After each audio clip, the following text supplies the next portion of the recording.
Manchmal wird das Leben über längere Zeit immer mehr. Mehr Verantwortung, mehr Tempo, mehr Herausforderung.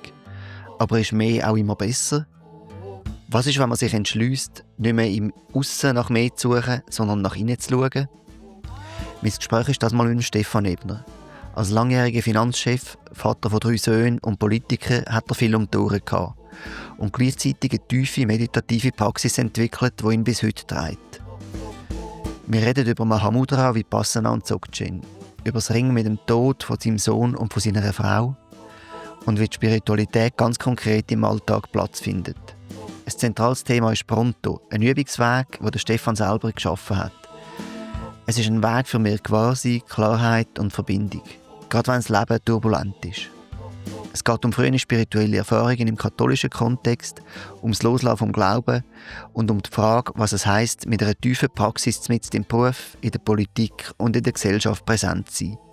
Ein ehrliches, tiefgründiges Gespräch über Wandlung, Schmerz und das Vertrauen in eine Kraft, die nicht mehr von Umständen abhängig ist.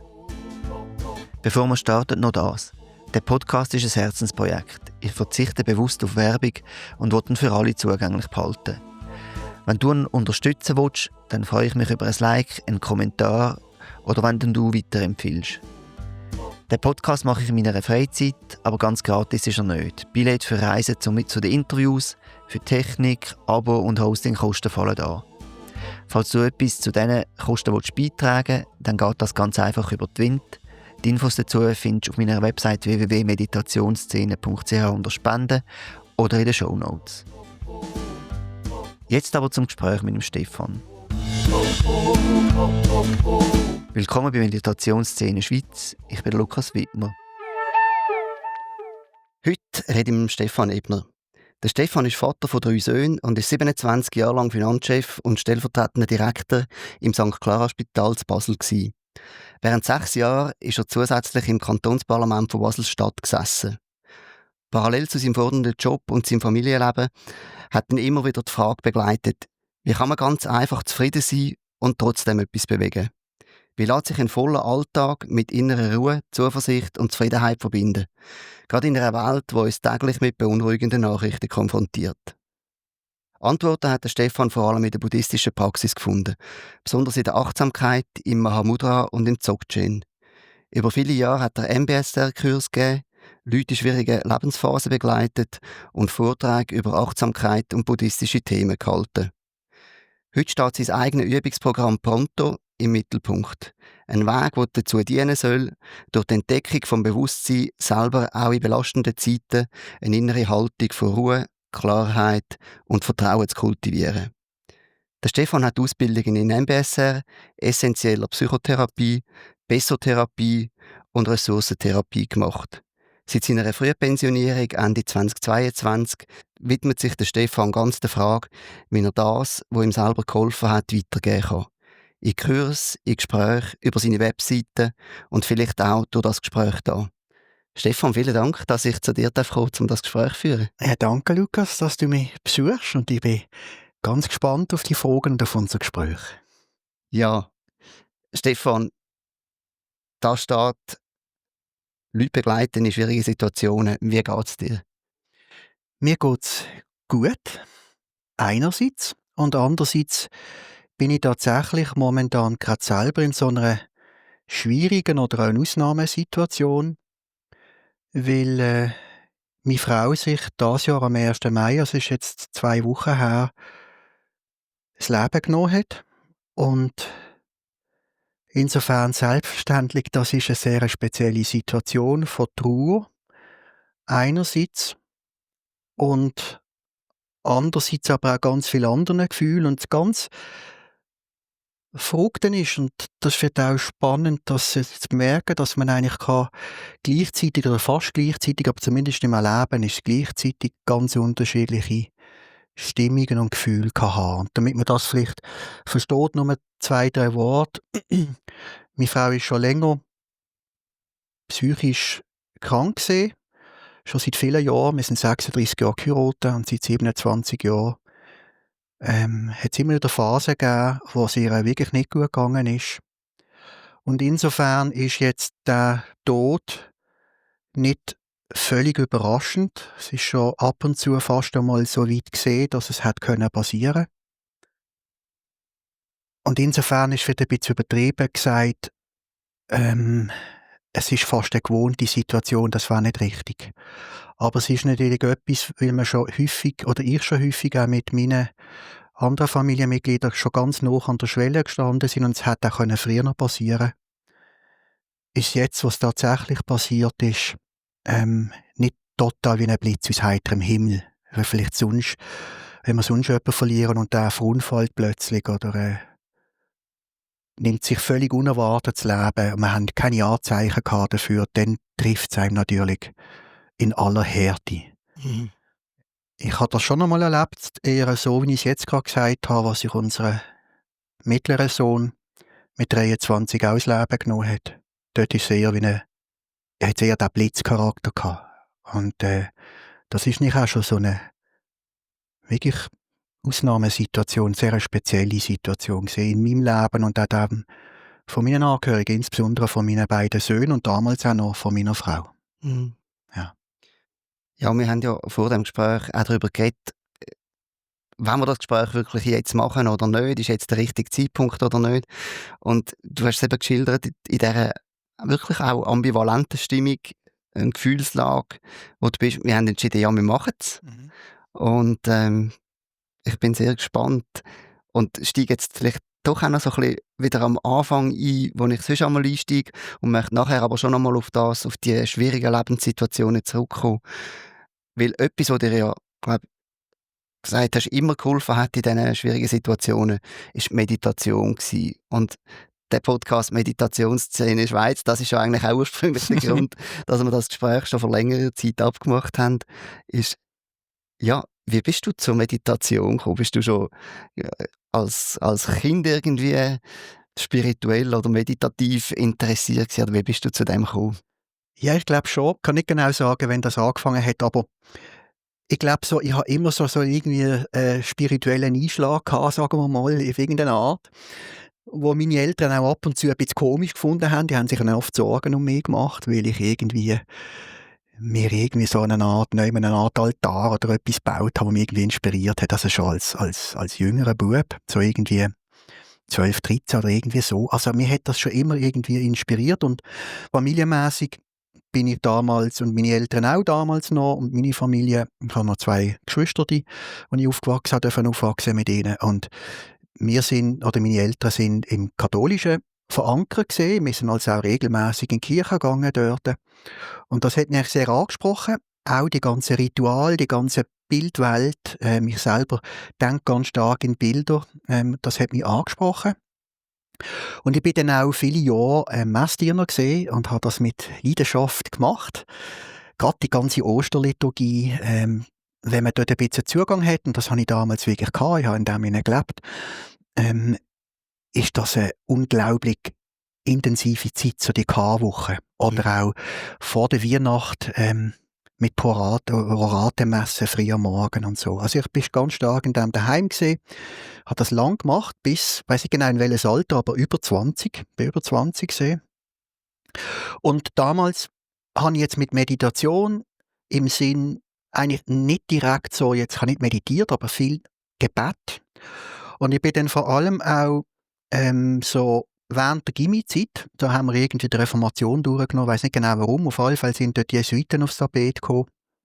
Und ich habe mich damals dann schon immer habe mich eigentlich hingezogen gefühlt zu einem kirchlichen Beruf, sprich Priester werden. Das hat mich irgendwie fasziniert und beschäftigt. Und ich habe damals einen befreundeten Jesuit, der Studentenseelsorger in Basel war. Ich habe dort schon in der Gymi-Zeit eigentlich den Anschluss gesucht an das Studentenhaus, weil dort hat es immer spannende Gespräche und auch Kurse gegeben. Und bin dann so auch den Jesuiten dort begegnet live, nicht nur im Geschichtsunterricht. Und habe dann auch den einen Jesuit auch zum Beispiel zu Exerzitien begleitet, die er abgehalten hat für Priester. Und ich bin damals, weil mich die Jesuiten dann auch wirklich interessiert haben, bin ich sogar zweimal im Noviziat gesehen in Innsbruck. Ich war einmal lang im Germanicum in Rom gesehen, etwa 4-5 Wochen. Das ist so praktisch das Studentenhaus von der Jesuiten in Rom. Und sogar an der Gregoriana hat damals ein Professor dort interviewt, weil ich habe eine Arbeit über Ignatius dann geschrieben. So im Gimmi. Im Gimmi. Ja. Ja, genau, also im Gimmi. Ich finde noch eine lustige Geschichte so. Wir haben so Pflanzen pressen, so eine öde Geschichte, oder? Das erste Mal ist spannend. Und wir haben das mit dem Binz bestimmen, vielleicht zeigt das Ja, den kenne ich noch, mit all den... ohne Bildchen, nichts, oder? Das ist einfach Text. Aber ein geniales Werk eigentlich, weil man tut rein auf Merkmale, die beschrieben sind, also nicht bebildert, wie häufig ja so Bücher sind. Also man hat es lesen und schauen, erkenne ich das, was dort steht, und hat anhand ganz systematisch so wie viele Blütenblätter hat und wie viele Stempel und genau und so. Was ist die Form der Blätter und so. Und das ist an sich ein total ödes Wert eigentlich, also mehr öd, aber es ist gleichzeitig faszinierend, weil ich habe noch nie so etwas Systematisches gesehen. Oder? Man geht so systematisch vor, bis man am Schluss aufgrund von den Beschreibungen die Pflanze bestimmen hat und man kann alles bestimmen. Und da habe ich mit reingenäht und habe das dann auch super können irgendwann. Also ich habe das einfach locker können. Irgendwann entspricht das ein bisschen meinem Wesen offensichtlich, so Systematik. Und dann habe ich da erst mal eine Top-Noten abgeholt und dann bin ich zum Lehrer und habe gesagt, los, also jetzt nochmal ein Herbarium machen und die Pflanzen bestimmen. Ich kann es ja. Das stinkt mir einfach, aber ich hätte eine Idee. Ich würde gerne eine Arbeit schreiben über Ignatius von Loyola, und zwar sein Naturverständnis. Das passt doch zur Biologie. Und der Gymlehrer, der hat mich zuerst gestutzt. Ich dachte, also so eine schräge Idee jetzt, oder? Wir gehen zu einem Herbarium, jetzt kommst du mit dem. Aber er ist zum Glück geheiratet mit einer Theologin. Und er hat gefunden, Stefan, dann mach du das. Und wegen dem habe ich gefunden, ich muss den Leute interviewen. Ich bin also nach Zug, habe dort der Josef Stierli interviewt, damals so eine Grande von den Jesuiten.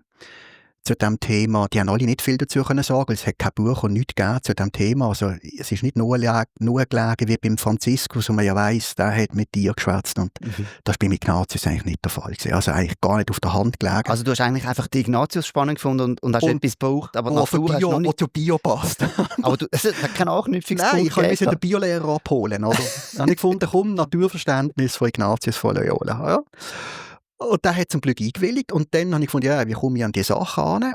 Und es hat dann ein super Buch gegeben vom Hugo Rahner, also das ist die beste Biografie über Ignatius. Es gibt ja den Karl Rahner, der ist berühmter.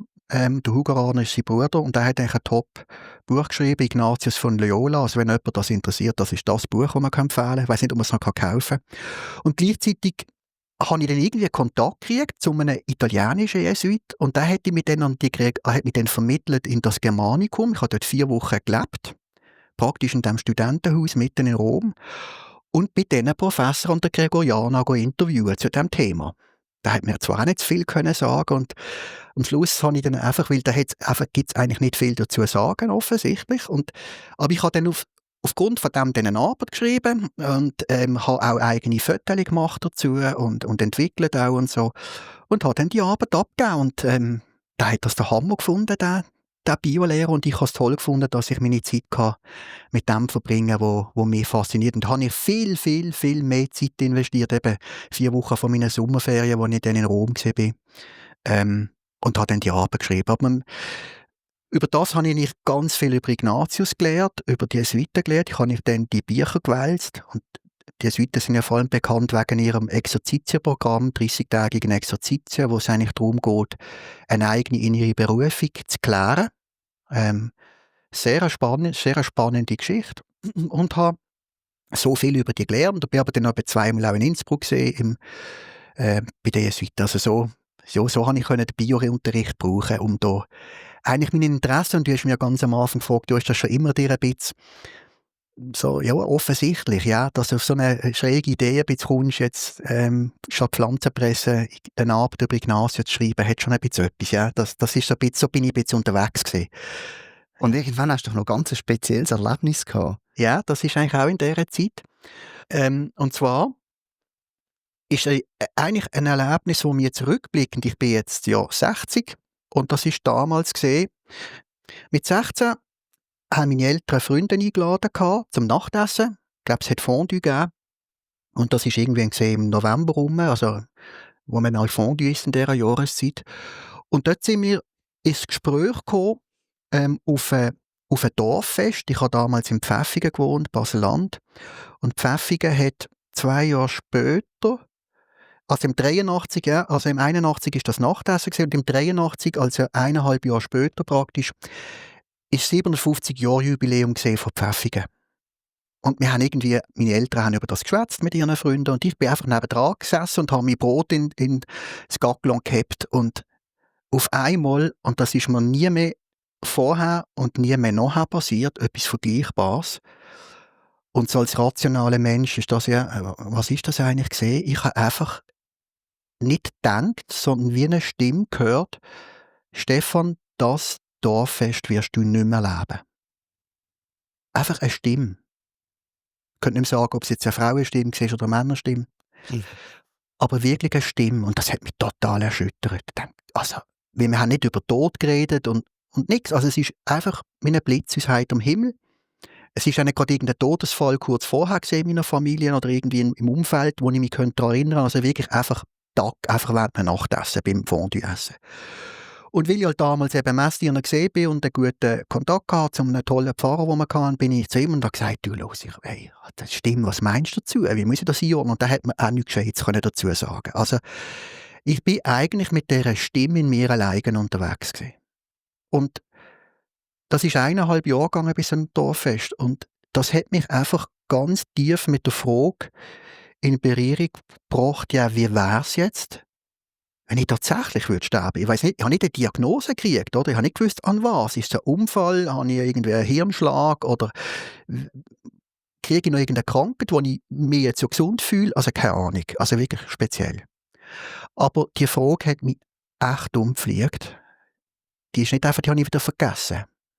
Sondern die hat wirklich die damalige Zeit, also von 16 bis dann 83, da bin ich 18 gesehen, also zwischen 16 und 18 hat mich das zutiefst umgefliegt. Und ich habe wirklich geglaubt, das passiert oder das könnte mit hoher Wahrscheinlichkeit passieren. Bis zum letzten Tag, ich weiss noch, als ich ins Gym geraten bin, gesagt, heute ist das Dorffest da am Freitag, du wird jetzt noch überkarrt irgendwie, weil gesund bin ich dort noch gesehen. Und dann bin ich nicht überfahren worden.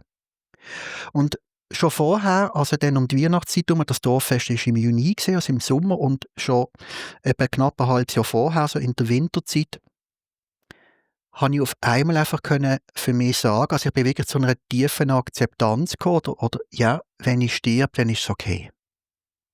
Also ich konnte meinen eigenen vermuteten Tod annehmen. Ich gesagt, ja, dann ist es so. Und der Prozess bis dahin, also ich habe wirklich, das hat mich durchgerüttelt.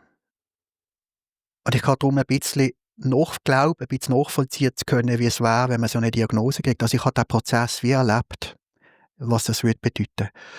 Und das hat mich auch ganz tief dann mit religiösen Fragen halt damals in Verbindung gebracht. Und das ist auch dann die Anfangszeit gewesen, dann irgendwann später im Gym, also der Teil, und dann halt auch mit den Jesuiten und mit dem Messdienen. Und das hat mich einfach ganz tief auch habe ich mich mit religiösen, spirituellen Fragen auseinandergesetzt. Und habe in dieser Zeit auch, um das wieder zu verarbeiten, auch wieder bildlich, ich habe ganz viel in Ton modelliert. Ich habe ganz viel Statuen gemacht, die das im Prinzip verarbeiten, und auch die Art von damaliger Gottesbegegnung oder spirituellen Fragen. Und die stehen heute noch in meinem Schlafzimmer, die begleiten mich heute noch. Und dann, nachdem ich das eben in die Weihnachtszeit so akzeptieren, dann sind wir in der Osterzeit mit den Messdiener, also vor dem Fest, dann irgendwie im April sind wir nach Dese gegangen, in das spirituelle Zentrum. Und dort habe ich, wie ich das ganz häufig mache, so einen Nachtspaziergang gemacht, am liebsten in Vollmondnacht. Also das ist etwas, was mich wahnsinnig fasziniert. Und das habe ich immer gemacht, so ein weiter Spaziergang in der Nacht. Und dort bin ich so, das war leicht verschneit dort, hat halt noch mal Schnee angelegt um die Zeit, wie es kann sein. Und es war eine verschneite Nacht, weite Felder da um diese herum. Und auf einmal habe ich das, was ich so akzeptieren konnte. Ja, ich könnte, wenn es zu Ende ist halt gut, habe ich es wie eine Art einfach erleben. Ich habe eine unglaubliche Verbundenheit gespürt. Ich würde fast wahrscheinlich so eine Art mystisch irgendwie erleben. Mhm. Und auch das Erleben, wirklich eine unglaubliche Verbundenheit, ein ganz bei mir sein, eine tiefe Dankbarkeit, also so einfach eine unvorstellbare Fülle. Trotzdem vermutete Ende, das auf mich zukommt, wo dort schon recht nach war. Das war ein ganz einschneidendes Erlebnis für mich.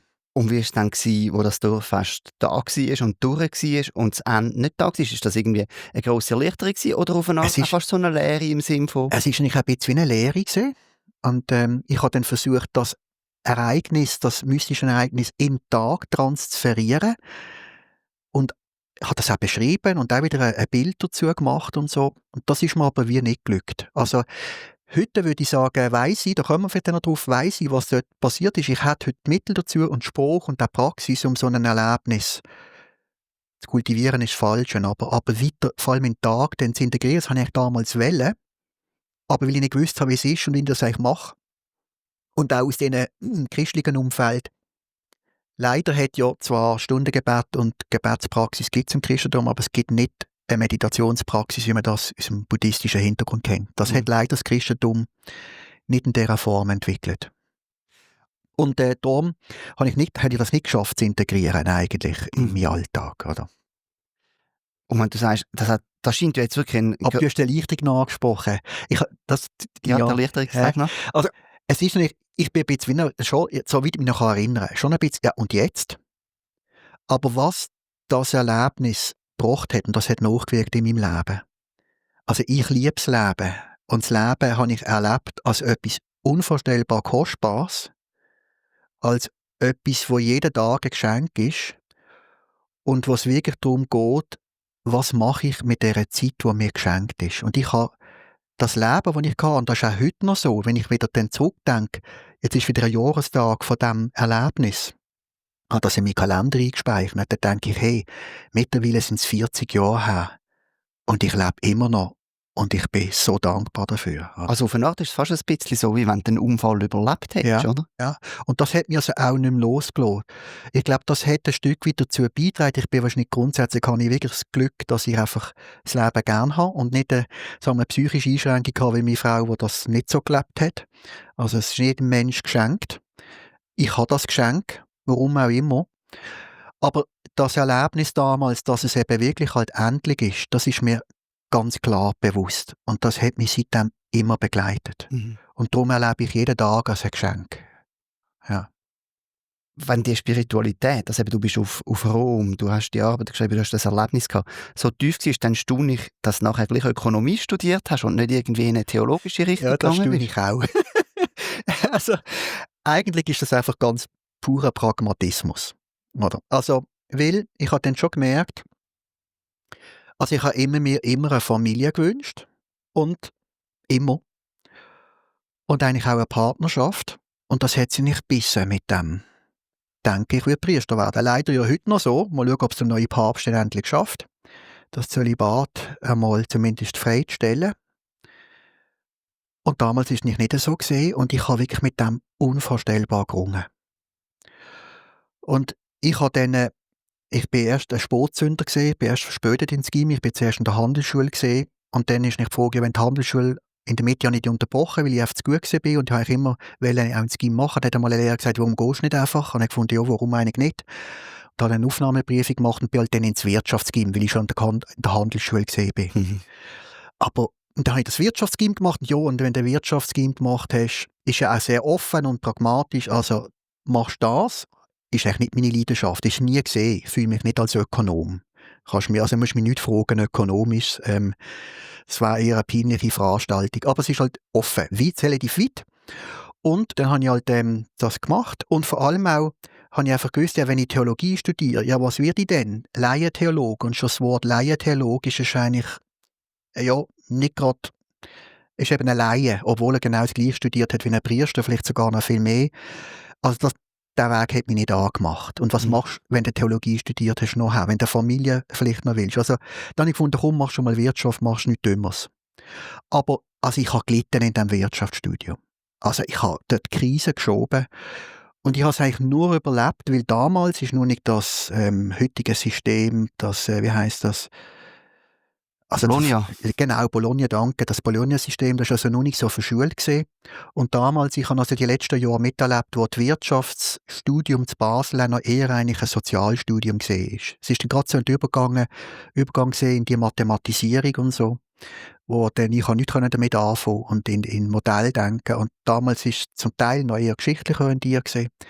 Und ich habe einfach, weil es die Möglichkeit gegeben hat in diesem System, ich habe einfach kreuz und quer Vorlesungen belegt. Also Soziologie, Ethnologie, Theologie, Psychologie, glaube nicht, also Wirtschaftsgeschichte.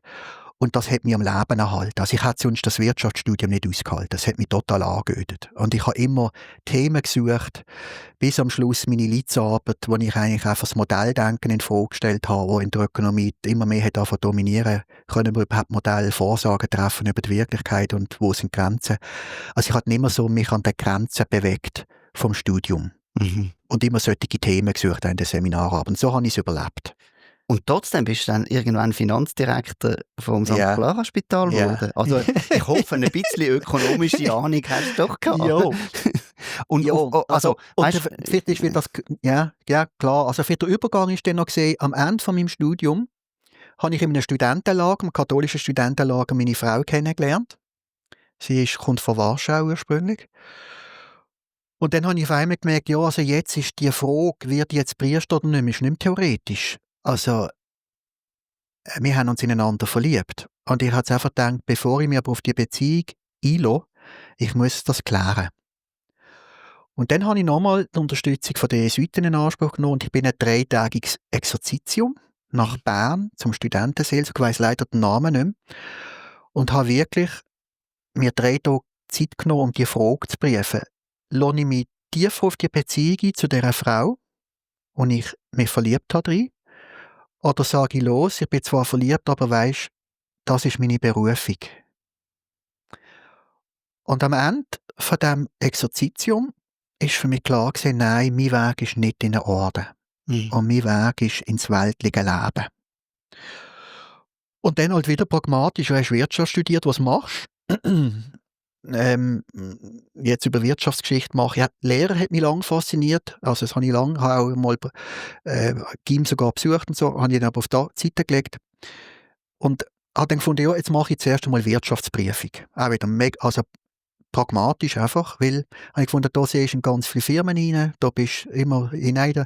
Als Wirtschaftsprüfer gehst du auf einer Firma zur anderen, tust Abschlüsse checken. Habe das gemacht, 4 Jahre lang.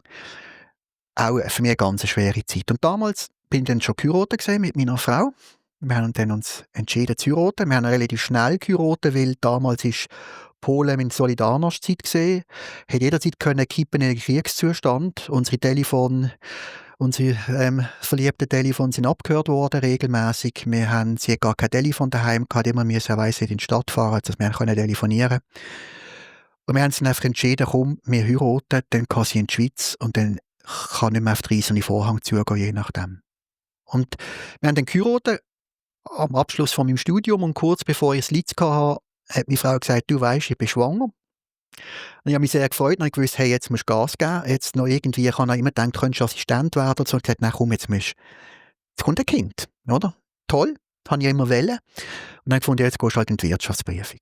Und dann habe ich 4 Jahre die Wirtschaftsprüfung gemacht, für mich auch. Ich habe sehr viel gelernt, bin sehr dankbar um die Zeit. Aber ich habe gelitten dort, es war nicht meins gewesen. Aber es hat Basis gegeben für das, was ich nachher gemacht habe. Und ich habe immer eine Stelle gesucht, wo ich mit meinem Typ und dem, was ich weiss, möglichst viel bewegen und wo für mich Sinn gibt. Und ich habe eigentlich immer so ein bisschen gespienzelt Richtung Spitäler, Gesundheitswesen. Ich habe gefunden, komm, jetzt irgendwie in einer Bank arbeiten, also ich möchte nicht den Banker auf den Füßen treten, aber er hätte mich jetzt nicht identifizieren können. Also ich habe etwas versucht und ich habe im Studium für neben Finanzen, für den auch wichtig, ich habe das Vertiefungsgebiet genommen, Human Resource. Also es hat mich immer fasziniert. Also ich habe eben eher in die Richtung, das hat mich immer sehr angesprochen. Dann habe ich eine Stelle ergattern im Clara-Spital als Assistenz vom Professor. Nicht vom Professor, sorry, vom Direktor, vom Verwaltungsdirektor, hat das damals noch geheißen. Eigentlich Mädchen für alles. Und der hat gerne sehr viel abgegeben und hat mich einfach machen lassen und hat mir sehr viel zugetragen. Hat mir am 2. Tag, als ich dort gesehen bin, schon eine Verhandlung geschickt mit der Versicherer als Beispiel. Ich habe noch nie eine Verhandlung geführt und nicht gewusst, wie das geht. Also ich habe unglaublich viel lernen, bin ich ihm wahnsinnig dankbar dafür. Und als Mädchen für alles bin ich für alles Mögliche zuständig gewesen. Und durch Krankheits- und Kündigungen ist zuerst der Finanzchef schon krank gewesen, als ich gekommen bin. Der ist nicht mehr zurückgekommen, ist invalidisiert worden. Jetzt heisst ja, du bist doch fast schon Wirtschaftsprüfer geworden. Ich habe dann die Ausbildung zwar unterbrochen, weil ich gekündigt habe, aber ich habe etwas verstanden von dem. Also habe ich dann schon mal Buchhaltung übernommen damals. Es war nur eine Buchhaltung, dann aber sehr schnell auch Controlling aufbauen. Und dann irgendwann hat die IT angefangen zu laufen, dann haben wir einen IT-Leiter besucht, dann hat der frühere Patientendienstleiter, weil das ist die IT damals gesehen, der hat einen IT übernommen und ich habe noch Patientenabrechnung und so übernommen mit relativ vielen Leuten. Und dann irgendwann haben 3 HR-Leiter sich Klinken in die Hand gegeben und dann habe ich gefunden, jetzt endlich nicht nur Finanzen, dann bin ich zum Direktor und gesagt, du weisst, jetzt haben wir es 3-mal probiert, ich würde gerne HR übernehmen. Und das Clara-Spital hat damals eben 900 Mitarbeiter gehabt. Es ist nicht einfach ein kleiner Laden. Und dann habe ich noch eine Art Nachdiplomstudium, ein kleines gemacht und bin dann HR-Leiter geworden. Neben Finanzchef und zuständig für Patientenabrechnung. Also das Portfolio hat immer mehr zugenommen. Und dann später ist dann einmal noch die Einkauf und Logistik dazugekommen und dann sogar mal noch die IT und sogar noch der technische Dienst. Also in der grössten Ausbauzeit habe ich eben 150 Mitarbeiter so gehabt. Und was ist in dieser Zeit mit deiner spirituellen Praxis passiert? Die ist echt versandet. Zuerst. Weil, also, es ist nicht bei dem ersten Sohn geblieben. Wir haben dann bald noch 2 weitere Söhne sind dazugekommen. Also so Anfang 30. Wir haben, glaube ich, heute 25, 26 geheiratet und Anfang 30, also mit 30 haben wir schon alle unsere 3 Söhne gehabt. Und die Kinder haben, wissen, wie streng das ist. Da bleibt nicht für viel anderes Zeit neben einfach arbeiten. Das war eine Zeit gewesen, da ist einfach Familien im Vordergrund. Also wenn ich nicht geschafft habe, bin ich daheim gewesen, da habe ich meiner Frau geholfen, hatte mit den Kindern, sobald sie ein bisschen grösser gesehen sind, bin ich Velo fahren am Wochenende und habe mit ihnen Geschichten vorgelesen und so. Und da war einfach keine Zeit gewesen, damals auch nur für eine Art Alltagspraxis, die ich auch noch nicht aus einem, sagen wir, buddhistischen Hintergrund, den ich aus der Ehemann kennt habe. Und ich habe mich auch in dieser Zeit zunehmend vom Christlichen entfremden. Ich habe gemerkt, das stimmt für mich nicht mehr. Ich kann auch die Inhalte immer weniger glauben, bis ich dann, heute würde ich sagen, habe ich mich völlig von dem entfremdet. Also ich bin immer noch unglaublich dankbar für all das, was ich erleben durfte. Nicht nur die Jesuiten, ich habe dann auch eine Gruppe mitgemacht für Leute, junge Leute, die kirchliche Berufe suchen. Bin in vielen Klöstern gesehen, auch teilweise Wochen dort verbracht und so. Also für die Zeit und die ganze Spiritualität, die Reiche, bin ich alles sehr dankbar. Aber das glaubensmässig, ich kann es nicht mehr glauben. Mhm. Und das hat immer mehr dazu geführt, dass ich mich entfremdet habe. Und parallel ist eben das andere schon, weil ich das gemerkt habe, habe ich gedacht, ja, und jetzt, was sagst du deinen Söhnen? Also für mich ist klar gewesen, den Kindern muss eine Art spirituelle Praxis mitgeben, irgendeine religiöse, weltanschauliche Heimat. Und das Katholische und das Christliche ist zunehmend, ich habe mich da zunehmend entfremdet. Also habe ich gedacht, hey, was können sie? Und diese Suche war dauernd präsent gewesen. Und so Mitte 30, 35 habe ich mal einen Kurs gesehen, wieder in Bad Schönbrunn, also wieder Bruck zu den Jesuiten, ihr Bildungszentrum oberhalb von Zug. Und dort war ein Kurs ausgeschrieben, Zen für Führungskräfte. Und das bin ich dann mittlerweile ja gesehen mit meinen damaligen Aufgaben. Und dann habe ich meinen Chef überzeugt und gesagt, los, das wäre doch ein super Kurs. Und er hat gesagt, ja, okay, kannst gehen. Und dann habe ich dort eine berufliche Weiterbildung gemacht, Zen für Führungskräfte. Mit dem Niklaus Branschen damals.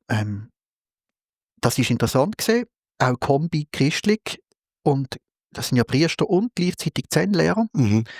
Aber mir hat Zen damals nicht angesprochen. Es ist für mich zu rigid. Also für mich, wenn ich keinem Zen-Praktizierenden auf die Füße trampe, kommt vielleicht noch später noch auf eine Zen-Lehrerin zurück, die mich sehr fasziniert. Aber ich habe mich nicht angesprochen gefühlt. Ich bin aber dann trotzdem noch in einen zusätzlichen Kurs gegangen, ein bisschen später. Auch einen Zen-Kurs habe ich dann leider abbrechen wegen gesundheitlichen Problemen mit meiner Frau. Aber ich habe gemerkt, das ist nichts für mich. Das war so Mitte 30 gewesen. Und dann ist wieder so ein Stillstand gekommen, aber trotzdem hat einfach der Drang, hey, meine Söhne, das sind Kleinkinder, am Anfang, in 2, 3 Jahren ist eine spirituelle Frage nicht im Vordergrund, aber irgendwann fragen sie, du Papi, was ist Tod und Leben und Sinn vom Leben und so. Und ich habe gemerkt, was mache ich jetzt? Und ich weiss nicht, was ich ihnen sagen soll. Und dann habe ich, der Übergang ist dann gesehen, dass ich Anfang 40 eben, dort habe ich meine ganze Familie schon gehabt. Ich habe einen recht beruflichen Weg vom Mädchen vor allem, vom Assistent, vom Direktor bis zu einer rechten Führungsspanne dort schon zurückgelegt gehabt. Ich bin dann, glaube ich, um die Zeit dann auch noch ein grosser Rot gewählt worden. Und dann hat mein Thema angefallen, wo mich eigentlich dann zur buddhistischen Belehrung gebracht hat, nämlich, dass ich so gemerkt habe, Anfang 40, irgendwie, kann ich nicht sagen, woher, hey, ich habe gemerkt, um mich herum und auch in meinem Leben geht es ein Stück weit immer um mehr. Also mehr mit H geschrieben, mehr, nicht das mehr. Und zwar, ich habe immer eine grössere Familie. Mein Einkommen hat in dieser Zeit nicht zugenommen aufgrund von meiner Verantwortungen. Wir haben nicht aufgrund von der wachsenden Familie immer eine grössere Wohnung gebraucht. Also sind 2-3 Mal gezögert. Ich habe immer mehr Verantwortung gekriegt, auch ich habe immer mehr müssen entscheiden. Ich bin als primär Finanzchef, der noch andere Funktionen hatte, auch nicht zuständig für das Budget vom Clara Spital. Das ist auch fortwährend gewachsen. Mittlerweile hat es eben 1300 Mitarbeiter, also die Umsätze sind jedes Jahr einfach aufgegangen. Die ganze IT, hat Einzug gehalten. Am Anfang hatte ich keine E-Mail, kein Handy. Ich hatte den ersten Laptop in diesem Clara-Spiel, wo ich gesagt habe, ich komme nur, wenn ich einen Laptop kriege. Also habe ich den ersten gekriegt. Und dann habe ich die ganze Digitalisierung mitbegleitet, eines der ersten Projekte, ein Netzwerk installieren, die ganze E-Mail aufbauen und natürlich auch die Erreichbarkeit, die Dynamik vom Tempo. Früher ist auf den Brief gekommen, der Fax, und dann ist es mal ein paar Tage gegangen und dann hast du darauf geantwortet. Und dann hat nicht auch die Dynamik unvorstellbar zugenommen in meinem Berufsleben. Und so Anfang 40 hat man das gedacht, hey, es ist einfach immer mehr, es ist immer dynamischer. Und habe dann angefangen zu googlen, wie man es dann hätte machen damals und bin irgendwie auf Achtsamkeitsmeditation gestoßen. Google sei Dank. Und Achtsamkeitsmeditation in einem buddhistischen Kontext? Oder Ich glaube, es ist wie Bassana, ja, es ist wie Bassana-Meditation schlussendlich gesehen. Also nicht Mindfulness-Based Stress Reduction, Nein, das verweltlichte Nein, Programm. das ist dann ein bisschen später gekommen. Und ja, damals ist mir ein Buch in die Hand gefallen. Ich finde das immer noch ein grandioses Buch von einem Menschen, wo, wenn man den heute googelt, findet man den nicht. Das ist mir völlig unverständlich, warum nicht. Ein Buch vom Stefan Ziegler, das heisst einfach ganz schlicht «Mehr». Ist ein mehrhundertseitiger Wälzer, gibt es ein Exemplar an der Unibibliothek zu Basel. Ist ein grandioses Buch und das Buch habe ich verschlungen und mir dann auch kopiert. Und der befasst sich aus einer geschichtlichen, soziologischen, philosophischen Optik mit dem Thema Mehr. Warum ist Mehr so ein Thema für uns Menschen? Und dann über die Vipassana-Meditation ist im Buddhismus ein grosses Thema, mehr und weniger, Begehren, Nichtwissen. Das habe ich damals aber alles nicht gewusst. Bin ich eben auf die Vipassana-Meditation gekommen und habe dann einmal einen ersten Kurs besucht und dann irgendwann mal ein erstes Retreat und habe gemerkt, das könnte auch eine Heimat sein für meine Kinder. Und damals hat es das noch gegeben, heute gibt es das leider nicht mehr, hat es gegeben Familienretreat in Beatenberg, wo ich dann Zugang gefunden habe. Ich hatte eine erste Lehrerin zu Basel, Kathrin Flückiger. Felder und Flückiger habe ich später, Ursula Flückiger später gesehen. Frau Felder zu Basel, das war der erste Kurs, den ich gesehen habe. Und später dann einer bei Ursula Flückiger in Beatenberg. Und dann habe ich gesehen, da sind ja Familienretreat ausgeschrieben, Gott sei Dank. Und dann bin ich dort mit meinen Jungs an. Ich glaube, an 3 Retreat bin ich gesehen. Und das war wirklich toll gewesen. Das haben die super gemacht damals. Meine Buben hat zwar meistens gestunken, so irgendwie so, ich komme mit dem Windliedli singen und so. Der Älteste ist dann schon 14 gesehen, die haben dann da mit Ach und Krach ein bisschen mitgemacht. Aber sie haben auch etwas mitgenommen. Und sie haben so viel mitgenommen, dass dann meine Söhne sich alle später in ihrer Maturarbeit mit diesen Themen beschäftigt haben, auch zum Teil selber nach Beatenberg gegangen sind, unabhängig von mir. Und ich bin unglaublich glücklich gewesen, dass ich gerade noch so rechtzeitig etwas gefunden habe, wo ich selber dazu stehen kann und wo auch meine Buben irgendwie angesprochen hat. Das hat mich wirklich unglaublich glücklich gemacht. Und was war das, was dich so fasziniert hat an dem? Mich hat fasziniert, dass es, ich glaube eher ein bisschen der rationale, nüchterne Typ, wenn wir nochmal an den Binz denken und so, und auch als Finanzler, man hat Finanzen dann als Finanzchef arbeiten, mit der Verantwortung, dann angewandt, hat mir immer ich habe extrem gern geschafft. Also den Beruf, ich habe sehr gern geschafft. Das sind 27 total erfüllte Jahre gewesen, aber auch wahnsinnig strenge Jahre. weil ich konnte Sachen bewegen. Und mich hat schon fasziniert, und ich bin damals auch vielleicht in dieser Art und Weise, im Vipassana ist doch auch recht strukturiert, und wie geht man vor, und es ist ein Weg, den man lernen kann, und das hat mich, glaube ich, auch angesprochen. Und vor allem hat es mich angesprochen, dass es eigentlich frei ist von einem Glauben, wie im Christlichen. Oder? Ich meine, ich finde immer noch der stärkste Satz in der letzten Lehrrede von Buddha, wir zeigt eure eigene Lampe oder Licht. Oder? Also, der hat zwar längste Lehrrede, man muss eben suchen, dass man es findet, das Zitat, aber es ist dort. Und das hat mich überzeugt, ja. Ich kann das selber überprüfen. Und es ist nicht ein Glaubensfrage, es ist eigentlich eine Art Psychologie, oder es ist eine Geisteswissenschaft. Für mich im wahrsten Sinne ist es eine Geisteswissenschaft. Aber man kann es schon ein bisschen auf zwei Arten angehen. Man kann ja sagen, okay, ich schaue das primär als Meditationspraxis an, zum ruhig werden, zum allenfalls mich besser kennenlernen. Das ist so ein bisschen das eine. Und dann ist natürlich schon eine ganze ethische Haltung, Weltanschauung, ein Praxisweg dabei, wo dann auch ins Leben hineingeht, wie das irgendwie auch eine Religion macht. Also für mich ist es sogar noch ein drittes, und das hat mich damals am meisten finanziert, das ist ein Erkenntnisweg. Oder? Also es ist ein Weg, wo man sich auseinandersetzt, was passiert überhaupt in meinem Kopf? Warum ist mehr so faszinierend?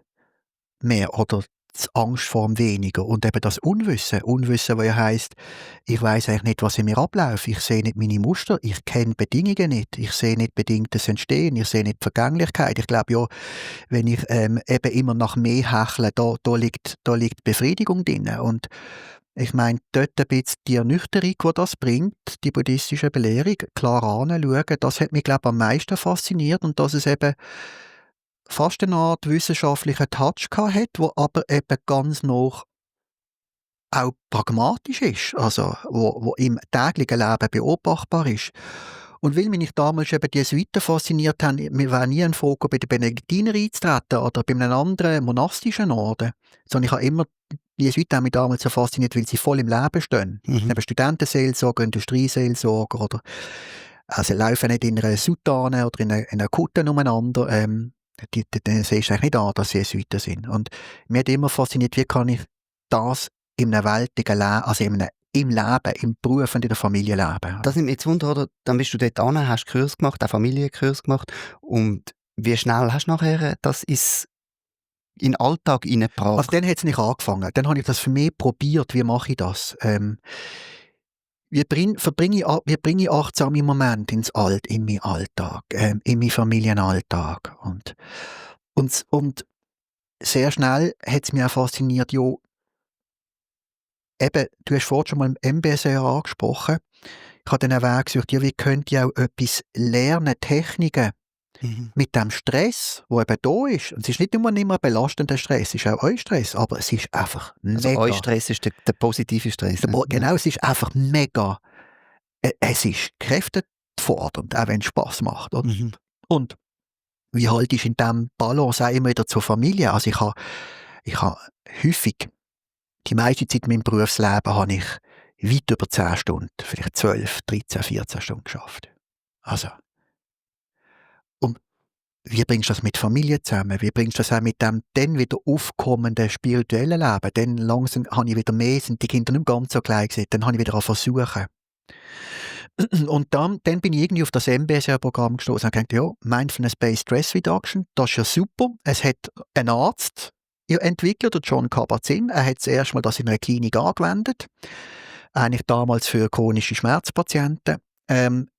Und Burnout, damals hätten das Thema so langsam Mode geworden, oder der Begriff. Und man hat es ja Burnout zuerst beschrieben im Pflegeberuf. Und dann bin ich nicht wieder zu meinem damaligen Direktor gegangen und gesagt, du weißt ja, eine super Idee. Also wir sind ja ein christliches Spital, das Klarspital gehört im Ingerbohler Orden, auch heute noch. Also da haben wir mit einer ganz tollen Kultur, wo ich mich immer wohlgefühlt habe. Ja, ich bin mal in der nächsten Zeit gesehen, schon als Gymnasiast in Ingerbohl. Und später dann konnte ich es schaffen, dass Führungskurse in Ingerbohl angeboten worden sind. Als eben immer noch HR mitverantwortliche. HR ist mir dann irgendwann unterstellt gewesen. Wir haben es nicht direkt geleitet. Und ich konnte dann mit organisieren, dass dort 4 Kurse angeboten worden sind. Und ich konnte dann den Direktor gewinnen. Also ich sagte, los, weißt du was, zahle den Teil und ich nehme meinen Zeit dran oder irgendwie, das weiss ich nicht mehr genau. Und weisst, es wäre dafür etwas, wir haben so viele chronische Schmerzpatienten. Klar, das Spital hat auch einen Schwerpunkt in Onkologie, eigentlich der Schwerpunkt.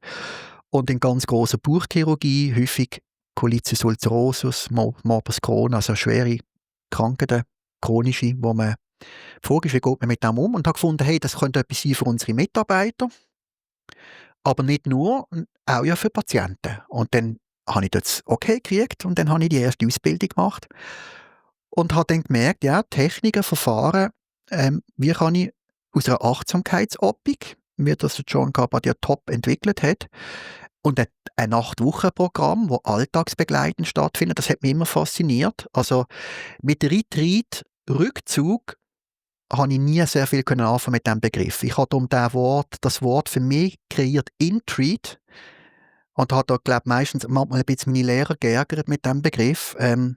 Ich habe immer gesagt, ich bin im Intreat. Meine Welt ist das tägliche Leben.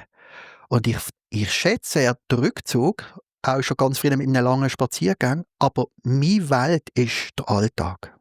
Alltagspraxis. Das hat mich immer fasziniert.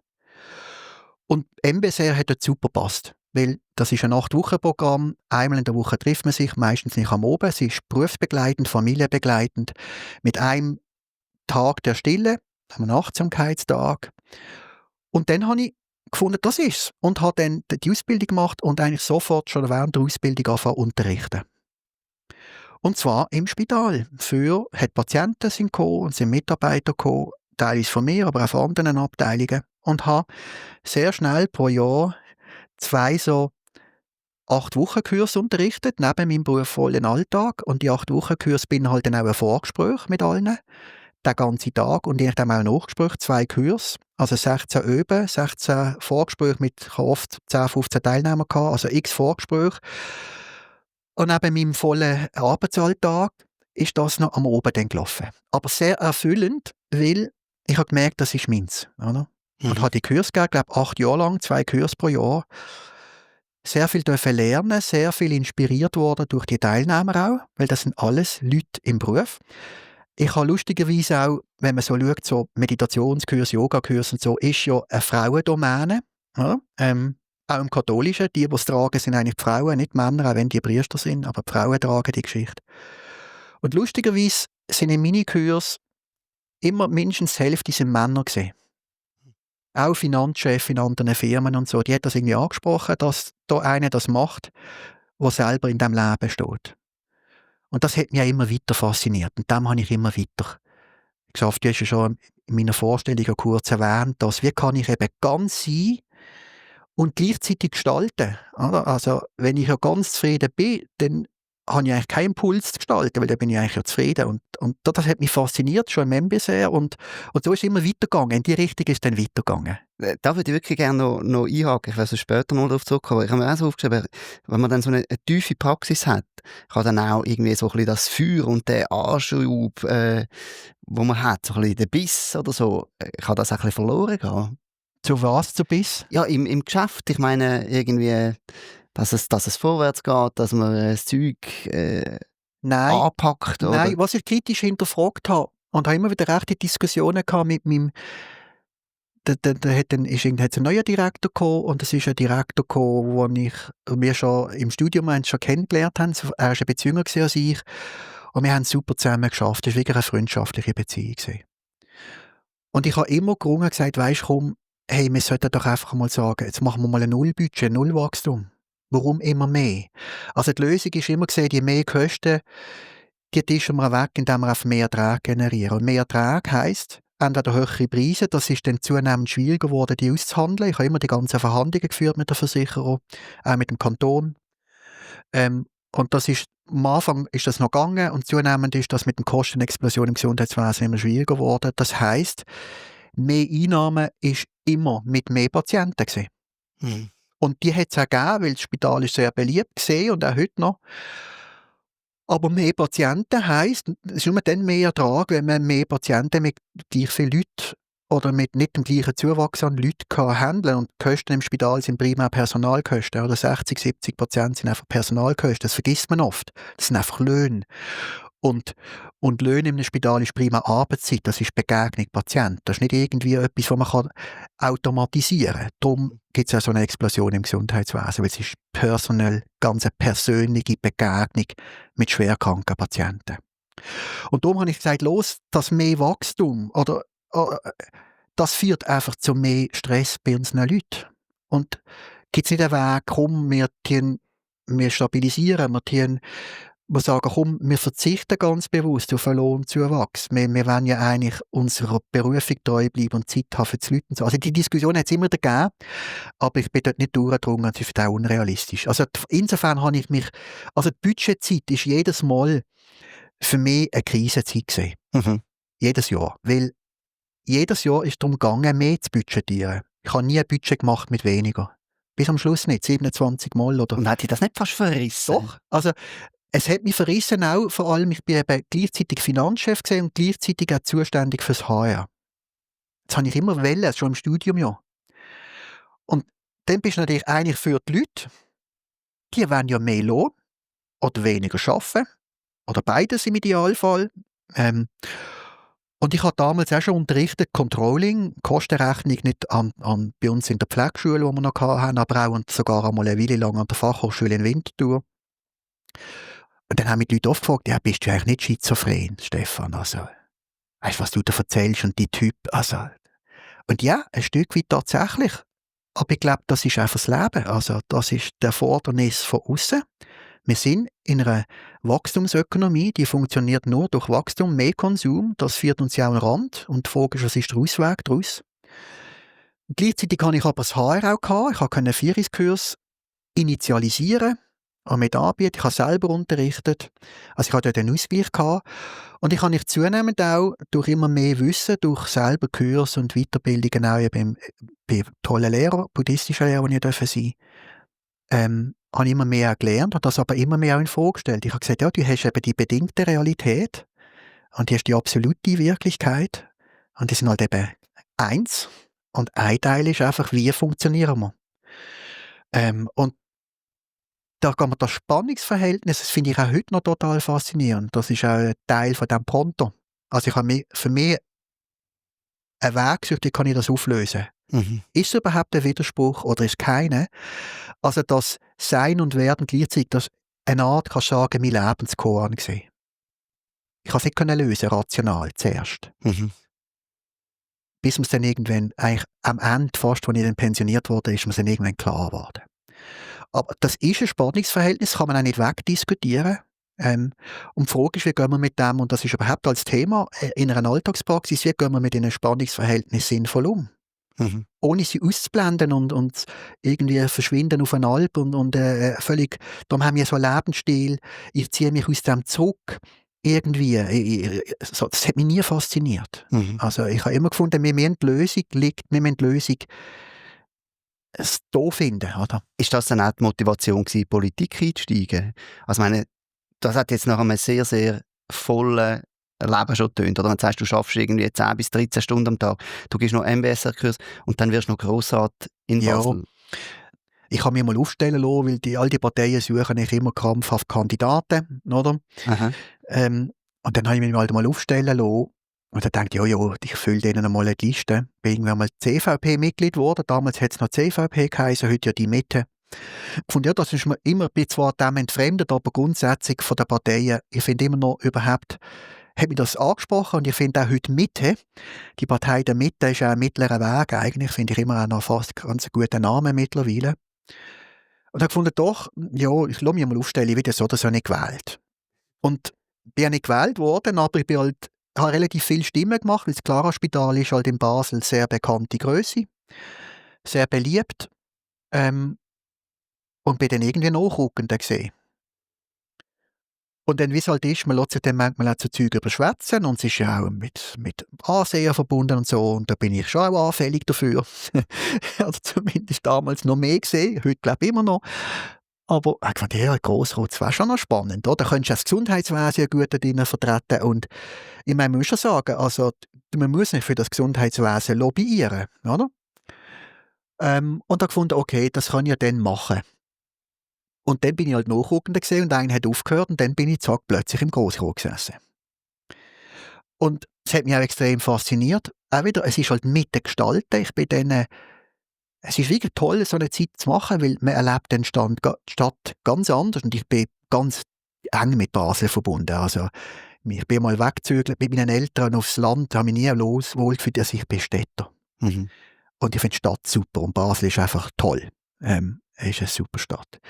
Und dann habe ich gefunden, hey, super, für Basel jetzt etwas machen und da tiefer reinzuziehen. Und vor allem auch die ganze Begegnung mit allen anderen Parteien. Also ganz andere Meinungen, die ich nicht teile, aber die Leute schätze. Und das Tollste, ich sehe halt im Kaffee, im Grossrot, wo man sich dann gerungen hat und miteinander diskutiert hat mit der linken Pasta, mit der SP und mit der SVP. Und das ist einfach spannend. Und vor allem, und das hat mich immer fasziniert, auch heute noch massiv, obwohl das so ein Geschmäckchen hat, Kompromiss.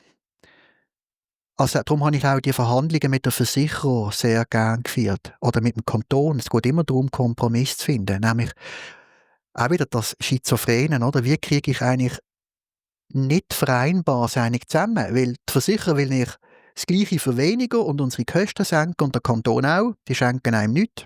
Das ist auch ihre Aufgabe, kann man ihnen nicht auch böse nehmen. Und wir wollen natürlich mehr, weil eben unsere Mitarbeiter wollen mehr, also muss ich schauen, dass mehr in den Futterdruck kommt. Mhm. Das ist meine Aufgabe. Und gleichzeitig bin ich aber auch Prämienzahler und habe eine Familie und dann nicht mit 5 Kindern ist dann, wenn die erwachsen ist, die Prämie irgendwann dann mal recht hoch. Also ich habe da, und das Spannungsverhältnis wieder, ja okay, wie finden wir einen Kompromiss, hat mich extrem fasziniert. Und das ist nicht auch im Grossrot das, was mich fasziniert hat, mich an anderen Meinungen zu reiben, zusammen eine Lösung zu suchen. Wo ist einfach die Schnittmenge? Das finde ich der total faszinierende Weg. Und du hast ja eine Achtsamkeitspraxis gehabt, also du hast das auf dich Ja. anwenden. Haben das die anderen gewusst und hast das Gefühl, das hat etwas... Also haben die anderen gewusst, ist die erste Frage, nachher kommt die Ja, zweite. lustigerweise, ja. Es ist für mich, jetzt wie ich auch vorher über den Tod von meiner Frau geredet habe, ich finde Menschen spannend, die ich als Menschen spüren kann. Also ich finde, es bringt nichts. Und ich bin auch in meinem Beruf, glaube ich, vielleicht sagen das meine Ex-Mitarbeiter sehen das anders, aber die haben immer gewusst, meiner Frau geht es gerade schlecht. Die haben gewusst vom Suizid von meinem mittleren Sohn. Die haben gewusst immer, dass ich Achtsamkeitspraxis mache, dass es für mich wichtig ist. In meinem Büro sind auch entsprechende Texte gehangen. Ich habe die Kurse ja im Spital ausgeschrieben, weil ich stand zu dem. Und das ist meine Persönlichkeit. Und darum haben das immer alle gewusst. Und es ist mir sogar wichtig, dass sie es wissen. Ja. Und was denkst du, wie haben dich die anderen Politikerinnen und Politiker wahrgenommen? Also, bist du so ein bisschen der Achtsamkeitssoftie gewesen, oder? Nein, ich habe zwar immer, nein, ich habe immer, das ist auch heute noch, ich habe immer auch häufig eine rote Schale, jetzt ist es ein bisschen zu heiß heute. Also habe ich die SP hat das nicht gern gehabt, oder?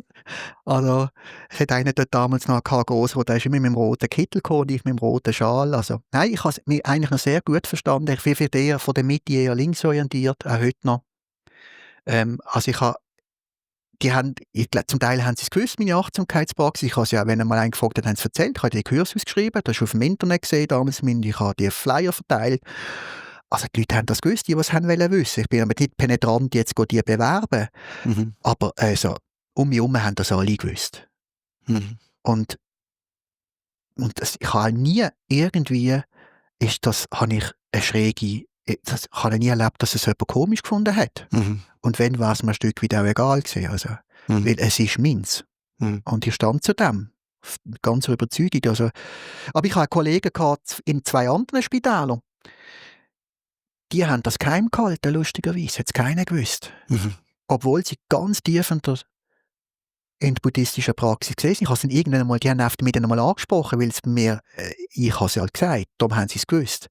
Und dann haben wir noch einen ganz engeren Draht zueinander gehabt. Lustigerweise auch Finanzler gesehen. Mhm. Und ich habe ihm gesagt, ja, warum sagen ihr das nicht? Oder? Und die haben das ist halt eine persönliche Sache. Die haben das gesagt, es passt für sie nicht. Für mich war immer klar gewesen. Mhm. Ich glaube, im englischen Parlament sind sogar einmal Achtsamkeitskurse Ja, angeboten worden habe ich auch für gehört davon. Politiker. Ja. Hast du so etwas in der Schweiz auch mal versucht? Oder denkst du, es täte gut? Nein, ich habe dann auch immer gerungen für mich, wie trage ich denn effektiv ins Geschäft und in den Führungsalltag. Und das war für mich bis am Schluss ein bisschen ein ungelöstes Problem gewesen, weil natürlich als Chef, erst noch Finanzchef, bist du nicht für so oder so schon viele Mal und ganz noch am Direktor bist du die graue Eminenz. Oder du bist eine unglaubliche Projektionsfläche für die Leute. Also, was die zum Teil über einen glauben und erzählen, das ist unglaublich. Überhaupt als Chef ist man Projektionsfläche. Oder? Da ist immer für alles die Schuld. Und ich habe lange mit mir gerungen, ich habe die Kurse immer im Spital ausgeschrieben, es sind auch immer wieder Mitarbeiter gekommen, auch von mir. Und gleichzeitig hatte ich wie Hemmungen gehabt, und ich habe das auch eben die Führungskurse initialisiert, wo es auch nicht direkt um Achtsamkeit gegangen ist, aber indirekt natürlich dann schon. Wie feiern wir, wie gehen wir miteinander um? Also indirekt habe ich das lanciert, habe die Leute auch nach Ingabol gebracht, in unser Mutterhaus von den Ingaboler Schwestern.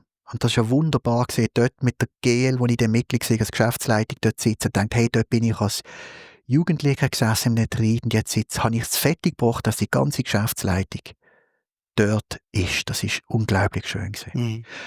Aber weiter darüber aus, dass ich jetzt Achtsamkeitspraxis, so à la Kai Romhard, Achtsamkeitsglocken läuten in Sitzungen oder so. Also der Kai Romhard ist ein Schüler von Thich Nhat Hanh, ja. wo in Deutschland Genau, das Netzwerk Achtsamkeit, hat. achtsame Wirtschaft. Finde ich toll, dass er das auch macht. Ich war mal sogar an einem Kurs bei ihm. Aber ich habe immer irgendwie Hemmungen gehabt. Das wäre für mich so ein bisschen Art, ich bin einfach nicht in einer Rolle als Finanzchef. Und ich kann nicht praktisch eine Art andere bekehren. Oder sie einem Druck aussetzen, will ich jetzt Chef bei mir sein, müssen sie jetzt halt mitmachen. Und ich habe es nicht geschafft, das Spannungsverhältnis für mich aufzulösen. Ich habe es darum nicht gemacht. Ich mach's ja auch nicht. Okay. Ja. Und ich finde es eben schon noch spannend. Aber es kann ja auch sein, dass sich die Leute auf das Mal anfangen zu interessieren, weil sie finden, du schaffst irgendwie ein bisschen anders oder du gehst Sachen anders an oder ich nehme dich anders wahr. Ist dir das passiert? Ja, und ich habe schon das auch in Gespräche einfließen lassen, im Zweiergespräch mit Mitarbeitern oder in einer Krisensituation oder wenn sich jemand wahnsinnig stresst oder in Gesprächen mit Ärzten, die ich auch häufig hatte. Weil als HR-Leiter bin ich auch für die Entschädigung von der Ärzte zuständig als Finanzchef. Also ich habe mit allen Chefärzten, Leitnärzten immer enge Gespräche gehabt, immer wieder. Und je nachdem dort, wo es passt hat, und ich habe gemerkt, jemand ist jetzt ganz hochtourig unterwegs, habe ich das einfließen lassen. Im Sinn von, und ich habe dann neben diesen MBSR-Kurs durch die weiteren Ausbildungen auch noch Einzelgespräche anbieten für Menschen in schwierigen Lebenssituationen. Und zum Teil sind das auch Mitarbeiter gewesen.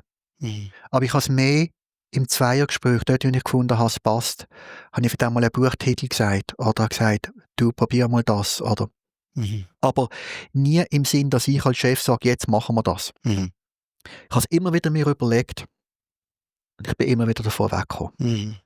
Mit uns nicht angebracht. Weil die Leute, die wollen, offener als ich es kommunizieren, hat man es nicht mehr können. Und ich habe ja wirklich in meinen letzten 5 Jahren wirklich Bilder an der Wand gehabt, eigentlich einen Spruch, die 5 Aspekte des Gewahrseins, den ich für mich formuliert habe. Und das hat jeder gesehen, der mit grossen Sitzungstisch gekommen ist. Hat mich darauf ansprechen, wenn er wollte, weil viele haben den Satz gelesen. Und darum habe ich für mich, weil ich bei diesen Sätzen gegenüber gesessen habe, sie jeden Tag gesehen, heute hängen sie über meinem Bett. Das sind für mich, und das hat jeder können. Und jeder hat das gewusst, dass ich das mache und dass ich auch Unterbrüche mache im Alltag. Ich habe manchmal auch davon erzählt. Aber immer eigentlich in Zweiersetzung oder in einer kleinen Gruppe. Ja. Du hast jetzt darüber geredet, dass bei schwierigen Situationen zum Teil Leute dann eben einen Buchtipp gegeben hast oder irgendetwas. Schon im Vorgespräch, und das war noch bevor sich deine Frau das Leben genommen hat, haben wir ja über schwierige Situationen und Schicksalsschläge geredet. Wie hat sich dann deine Praxis entwickelt und eben, was hat dir geholfen in so sehr extremen Situationen? Ja? Wie hat es angefangen? Also ich glaube einfach, was halt hilft, ist einfach, die Achtsamkeitspraxis hilft ja sehr stark, einmal mit sich selber in Kontakt zu sein. Also, wie geht es mir mit dem eigenen Leben? Was möchte ich eigentlich? Wie funktioniere ich? Was sind meine Muster, wenn die halt dann trotzdem vielleicht weiterlaufen, auch wenn man sie gesehen hat natürlich, hört dann nicht einfach auf.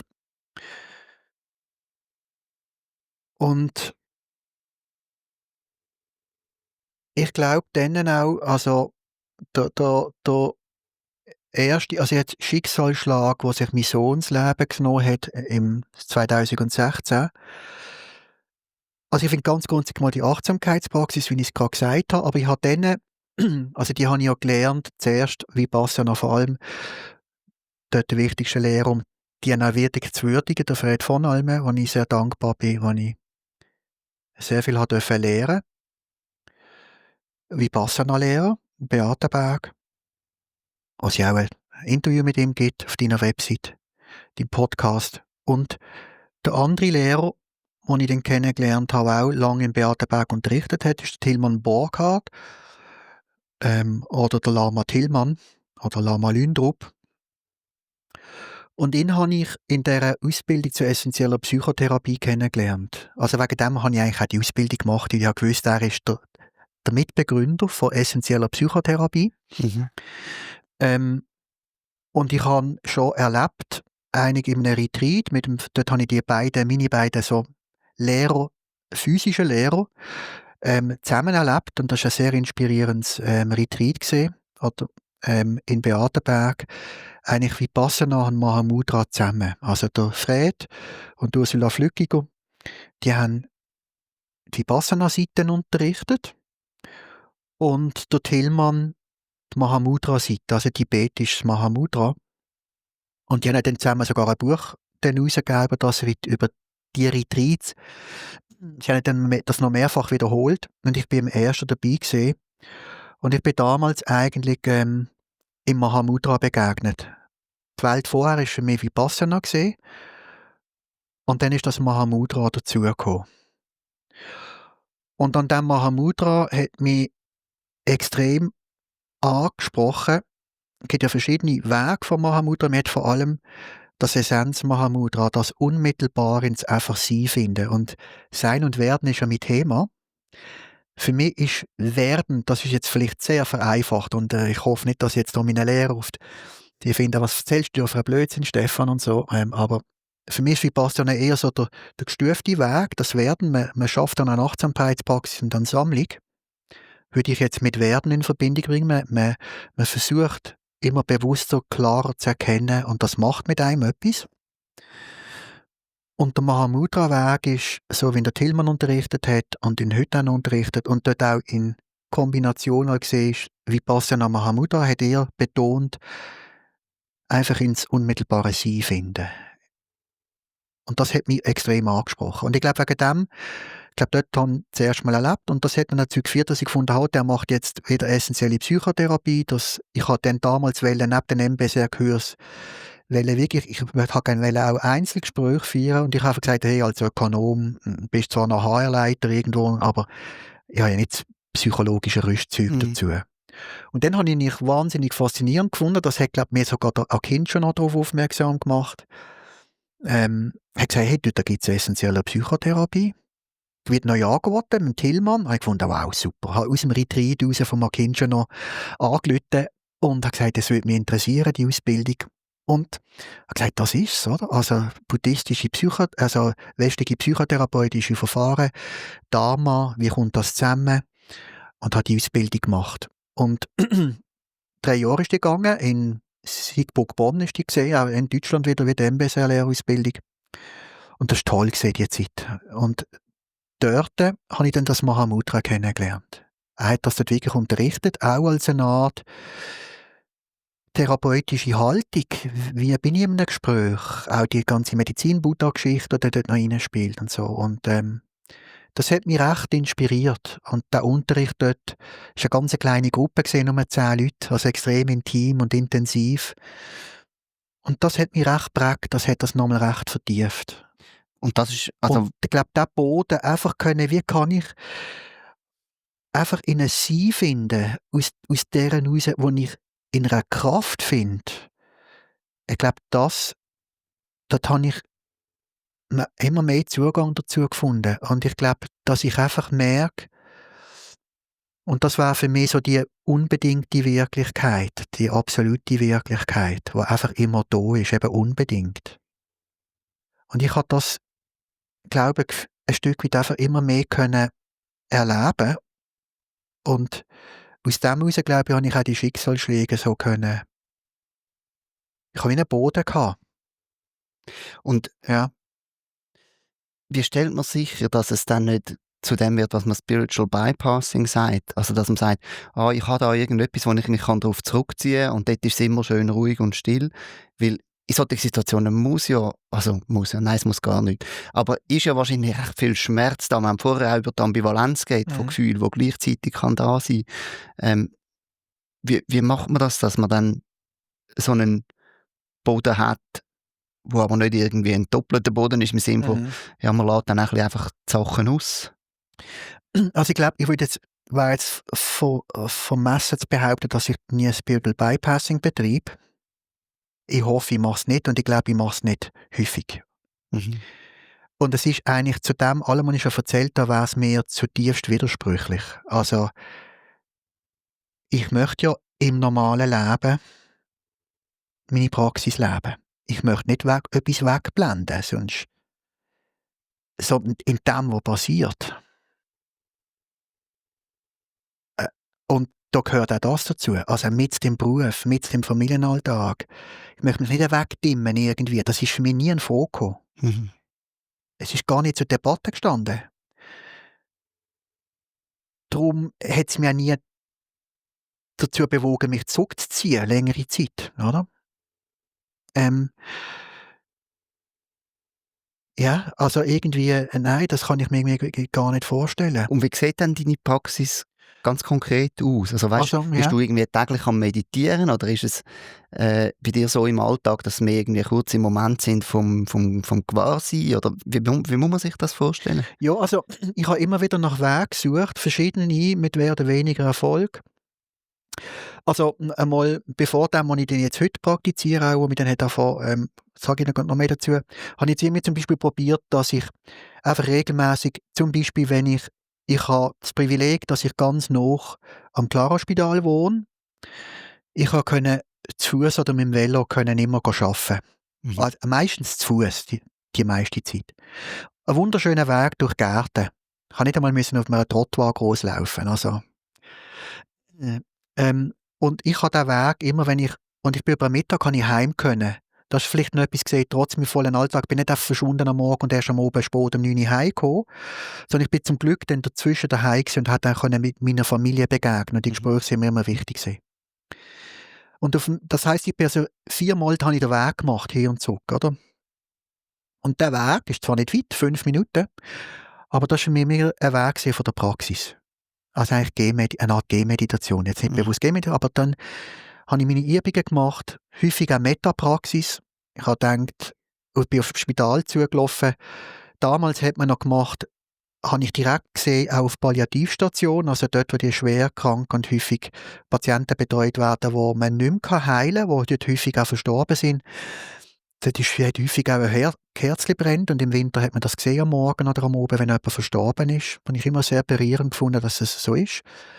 Und dann Metasätze für die Verstorbenen, ihre Angehörigen, Metasätze für meine Mitarbeiter, für die Sitzung, die gerade kommt. Also ich habe mich so darauf eingestimmt und so bin ich auch wieder heim. Mhm. Und dann bin ich einfach immer systematisch Stege gelaufen. Also, und schon die Stege laufen, auch wieder, ist einfach eine Art Praxis. Dann mache ich die Sätze, wenn ich rauflaufe, in mein Büro. Oder ich mache es, wenn ich aufs WC gehe. Und manchmal bin ich einfach auf dem WC sitzen geblieben, es ist schön dunkel, ist ruhig. Und habe dort eine kurze Meditation gemacht. Oder ich laufe zum Kopierer. Oder vor einer Sitzung. Oder ich habe mir die Uhr immer wieder gestellt. Und eine Weile lang eben der Systematiker in mir habe ich praktisch die Zeit, wo mich der 8-fache Pfad sehr, sehr inspiriert hat, auch einen Vortragszyklus einmal darüber gemacht, ein Jahr lang. Und mich hat so fasziniert, der 8-fache Pfad wie so eine Steinplatte, so die Via Appia oder so einen alten Karrenweg mit so Kopfsteinpflaster oder so. Hat mich so fasziniert, so die 8 Steine Jeder Stein wechselt sich immer wieder ab, die 8 Elemente vom 8-fachen Pfad. Dann haben wir so ein Kärtchen gemacht, wo so wie eine Steinplatte ausgesehen hat. Und ringsum hat es so einen Rand gehabt. Und dann habe ich immer wieder, und dann haben die 3 Teile von dem 8-fachen Pfad haben verschiedene Farben gehabt. Und dann habe ich immer wieder mir durchgestellt und habe dann ein Blatt, so Kärtchen gehabt, das war immer für einen Tag gewesen, und habe dann ein Fältchen ausgemalt in einer Farbe, die ich gerade dann praktiziert habe. Zum Beispiel.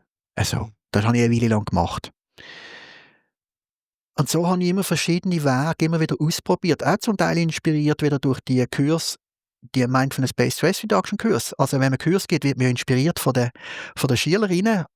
Sind ja eigentlich nicht nur sondern dann haben die wieder tolle Ideen gehabt. Und ich habe es versucht so, und das habe ich auch versucht, immer als Tipp zu geben, versucht, die Praxis irgendwie ritualisieren, dass du daran denkst. Verbindest mit dem Zähneputzen oder Treppenlauf oder mit dem Velo aufschließen oder was auch immer. Oder laufen auf der anderen Strassenseite heim oder irgendwie so. Also, und das habe ich halt schon probiert, dass ich es wirklich probiert habe, ritualisiert im Sinne von einer Gewohnheit in meinen Alltag irgendwie einzubauen, dass ich daran denke. Weil das Schwierigste ist ja daran denken. Dass, wenn man in dieser Flut von Hunderten von E-Mails ist und ich weiss nicht was und Sitzungstermin und Telefon und da kannst du ja nie planen als Führungskraft. Ich habe zwar immer geplant, aber jeden Abend musste ich sagen, ich habe etwas ganz anderes gemacht. Eigentlich kannst du nur so, also es muss ein Stück weit so, dass du so versuchst, dich zu erinnern. Das habe ich immer gemacht. Und dann so und dann habe ich auch immer gesucht, ja, wie könnt ihr aber daran denken? Und dann bin ich eigentlich inspiriert von einem Vortrag über Inside Dialog. Da gibt es eine Abkürzung, die heisst, glaube ich, PRO oder PROT. Also Pause, Relax, Open. Und das T weiss ich nicht.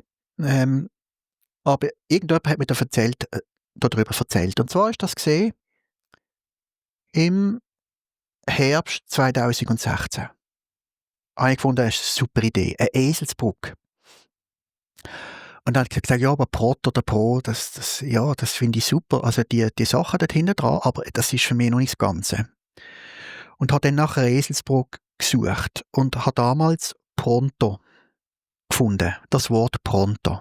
Ich habe gefunden, das ist ein super Wort, das ist ein schönes Wort. Ich kann zwar nicht Italienisch, aber Pronto heisst ja auf Italienisch immer Kindheitserinnerung und Ferien. Man hat einen Italiener im Kaffee das Telefon abgesagt, Pronto. Und dann hat es geheißen, offen, hallo, ich bin bereit. Und ich habe gefunden, das möchte ich ja sein in meinem Leben. Ich möchte offen und bereit sein für das, was kommt, was ich nicht vorhersehen kann. Und darum habe ich gesagt, Pronto ist eigentlich super. Das ist PRO, sind ja schon drin und einfach noch weiterentwickelt, bin irgendwie auf das Wort Pronto gekommen. Und dann habe ich zunehmend die weiter gefüllt. Und das habe ich in meinem Kopf beraten und denke, jetzt über das mache ich ein Retreat, mache ich so einen Vortragszyklus im 2017 und habe alles beraten. Und in dieser Zeit ist eben dann meinem Sohn sehr, sehr schlecht gegangen und meine Frau ist wieder hospitalisiert gewesen, und der Sohn ist auch hospitalisiert gewesen, mehrfach. Also es ist ziemlich heftig gewesen. Plus ist damals noch mein Finanzchef, wo ich dann ist noch ein Burnout gesehen. Also ich habe nämlich das Budget alles alleine machen und also es ist wirklich heftig gewesen. Im Aussen, also einfach apokalyptisch. Und damals habe ich das Pronto entwickelt und dann hat sich mein Sohn vor der Weihnachtsleben genommen und ich habe 2 Tage nach seiner Abdankung habe ich angefangen, Pronto das erste Mal unterrichten. Als Vortragszyklus. Und habe einfach gemerkt, und das war immer so gewesen, darum habe ich auch immer Vorträge gehalten, weil sie einfach mich selber an der Praxis halten. Also wenn du noch fragst, meine Achtsamkeitspraxis, das war immer so gewesen. Ich lerne einfach, wenn ich denke, ich muss es darf es unterrichten. Es lässt mir irgendwann einmal zu. Und ich habe immer gemerkt, wenn ich dann denke, ja, wie erzähle ich das, dann habe ich gemerkt, hey, du kannst ja gar nicht sagen, um was es geht. Also dann merkst du erst, wenn du es erzählen kannst, und zwar möglichst knapp und knackig, dann hast du es verstanden, vorher hast du es noch nicht verstanden. Und häufig habe ich auch erst nach dem Vortrag gemerkt, Stefan, hast jetzt zwar einen Vortrag darüber gehalten, aber eigentlich hast du immer noch nicht ganz verstanden, musst nochmal drüber. Und darum habe ich dann auch nach dem Suizid, und dann ist mein anderer Sohn noch, auch aufgrund von dem, denen ist es dann auch nicht gut gegangen, meine Frau natürlich auch nicht, habe ich trotzdem das unterrichtet. Und mir hat das total den Boden hineingezogen oder noch einfach verstärkt. Und ich habe gemerkt, das ist extrem mächtig. Aber Die du hast es Praxis. eigentlich zuerst für dich entwickelt. Ich habe es für mich entwickelt, mit Und- der Idee, ja, wieder ein Vortragszyklus im Sinne Alltagspraxis. Mein Thema ist immer gesehen, durch all meine Vorträge, auch wenn ich über 8-fachen Pfad oder über das Rad des Lebens Und von wem Sarah- hast du denn die Vorträge gegeben? Von Hast du die wem? öffentlich ausgeschrieben? Oder? Ich habe dann natürlich nach 8 Jahren Achtsamkeitskurs, immer 2 pro Jahr. Dann hast du jetzt so ein bisschen Es hat einen riesen Stock gegeben, ja. von mit gegeneinander, weiss nicht, 200-300 Leuten. Und Ja. die zum Teil wieder den Jahrgehörigen Das sind so ein bisschen wie Refresher Genau, für das die. ist eigentlich, so hat es eigentlich angefangen. okay, Ich habe gefunden, ja. ich möchte denen ja nach den 8 Wochen etwas weiter anbieten. Und die haben das zum Teil ja auch gewünscht. Und ich fand, das passt ja super. Oder? Und habe dann eigentlich für die eine Art Refresher-Kurs angeboten. Und vor allem im MBSR, und das hat mich immer ein bisschen gestört. Also ich finde MBSR ein super Programm. Aber schon während der Ausbildung hätte ich immer gerne mehr Dharma-Hintergrund hineingegeben. Und MBSR ist wegen dem auch erfolgreich, weil es das eben nicht macht. Es spricht eben Leute an, die mit Buddhismus nichts am Hut haben. Also John Kabat-Zinn hat ja auch Bauarbeiter unterrichtet, aber ich weiss nicht, wo er genau das unterrichtet hat, aber in Amerika muss irgendwie für tiefreligiöse oder weiss nicht, musst nicht mit Buddhismus kommen, da hören dann keiner zu. Und darum finde ich das super, dass er das praktisch entschlagt, in Anführungszeichen, hat und so vermittelt hat, dass Leute Zugang gefunden haben. Und in dieser Achtsamkeitspraxis, ich habe eigentlich den Vortrag mir überlegt, wie könnte ich Achtsamkeitspraxis fördern, die immer mein Anliegen war, wie mache ich das? Und habe gedacht, eben die Eselsbrücke, das ist doch eine super Idee. Das könnte auch anderen helfen. Dann hat die Achtsamkeitspraxis zwar nicht für mich, aber immer auch, immer gedacht, was ist der nächste Vortragszyklus? Und habe gedacht, das mache ich. Ich tue mal anhand von so einer Eselsbrücke pronto, wo eben die Eselsbrücke ist, tue ich das unterrichten. Und habe dann all die Vorträge mir überlegt und so und habe das dann angefangen. Und nicht gleichzeitig, und das ist immer so, ich habe es nicht einfach nur Vorträge, das ist immer dann gleichzeitig eigene Praxis gesehen. Ich habe eigentlich über die eigene Praxis immer einfach gerade mal einen Vortrag gemacht und über das ich viel gelesen und mich viel damit befasst. Und ich habe gewusst, dann ist ja wieder eine Achtsamkeit oben. Also ich habe mich ein bisschen unter Druck gesetzt. Hey, trotz vollem Alltag, nein, ich habe null Zeit. Eigentlich ja, aber dann hast du Achtsamkeit. Ich habe immer die Termine veröffentlicht. Und ich dachte, in einer Woche ist die Achtsamkeit oben. Was erzählst du da eigentlich? Und dann, wieder am Wochenende dran. Also meine Freizeit ist nicht immer Dharma-Studium gesehen, neben der Familie. Mhm. In meinen Öben, halt oft bis spät mitten in der Nacht, oder meine ganzen Ferien ist immer. Klar bin ich am Strand gehockt und habe einen Dharma-Vortrag gelesen oder Dharma-Bücher gelesen oder irgendwo mal halt gesehen sind. Und die anderen haben halt etwas anderes gemacht, haben irgendeinen Roman gelesen und ich habe immer das gemacht. Immer. Und insofern, ja. Und immer mit dem Ziel, wie vermittle ich das für einen Alltag? Mhm. Und darum ist das, habe ich gedacht, das unterrichte ich. Und eben auch, wenn so etwas passiert, und darum sitzen wir jetzt zusammen, ich mache es trotzdem. Weil es schließt ja nicht aus, im Gegenteil, es hilft ja sogar. Mhm. Und dann habe ich das angefangen zu unterrichten und gleichzeitig eben beim Unterrichten ich weiter vertieft und überhaupt ausformuliert. Sagen wir, im Dezember ist noch nicht alles pfannenfertig gewesen. Das ist dann wieder ein Prozess und dann ich übers Vermitteln merke, nein, das haben die nicht verstanden oder ich habe es noch nicht verstanden und dann gehst du halt nochmal dran und dann ist das ein Jahr gewesen, wo ich das für mich entwickelt habe. Und das hat mich dann später auch, 2017 habe ich es unterrichtet, also ist jetzt doch schon eine Weile her. Und das hat mich, ich habe gemerkt, das passt für mich.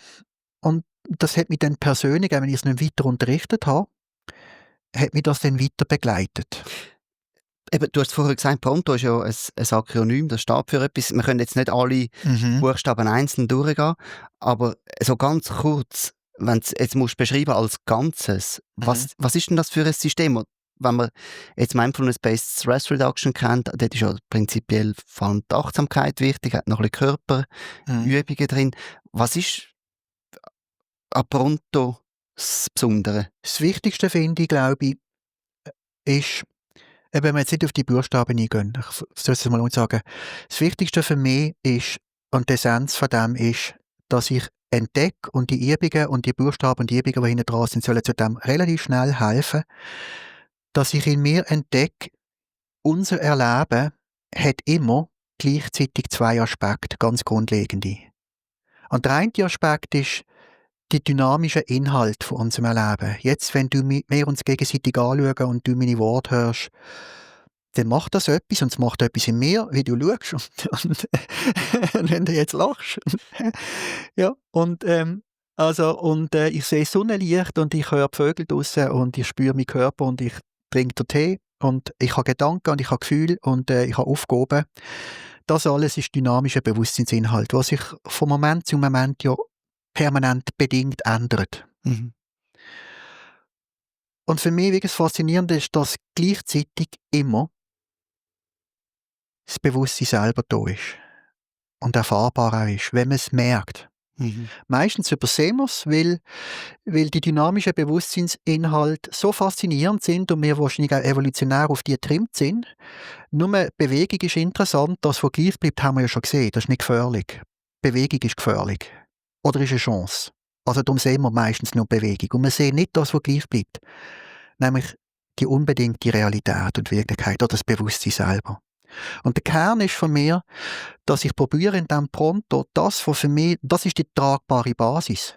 Mhm. Also wenn ich mit der verbunden bin, es sind wie zwei Beine. Das eine Fuß ist Dynamik, das Werden, und das andere ist das Gleichbleibende. Auch wenn es nicht genau gleichbleibend ist, aber bleiben wir jetzt mal einfach, oder? Es ist eben unbedingt und damit nicht ein Stück nicht veränderlich. Wie man eben so weiter, also, ja, wir müssen mal noch mal drüber diskutieren, aber das sind die beiden Füße. Und wenn ich meistens, häufig in unserem normalen Leben, stehen wir nur auf einem Fuß. Wir sind in der Dynamik und sind fasziniert von der und hecheln dem nach. Das sind unsere Hamsterräder. Immer mehr oder weniger vermeiden suchen. Mhm. Und wenn ich das andere erlebe und das auf meinem Bein stehe, ist meistens ein Treiben vom Mangel. Also das, was immer schneller und Ja, mehr und... ja, ich möchte entweder etwas mehr haben, was ich nicht habe. Mhm. Das wäre es mehr. Oder ich möchte verhindern, dass ich weniger habe. Das wäre eine Angst, die wir auch verhindern wollen. Und unsere ganze Sozialversicherung und unsere ganze soziale, religiöse Netzwerk basiert alles auf dem. Also wir schaffen uns Strukturen. Und gleichzeitig, weil es eben bedingt ist, ist es letztendlich vorläufig. Es ist nie befriedigend, Mhm. letztendlich, auch wenn es Spass macht.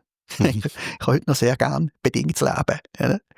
Also, und das ist der eine Bein, auf dem stehen wir meistens. Und wir übersehen, dass was gleich bleibt.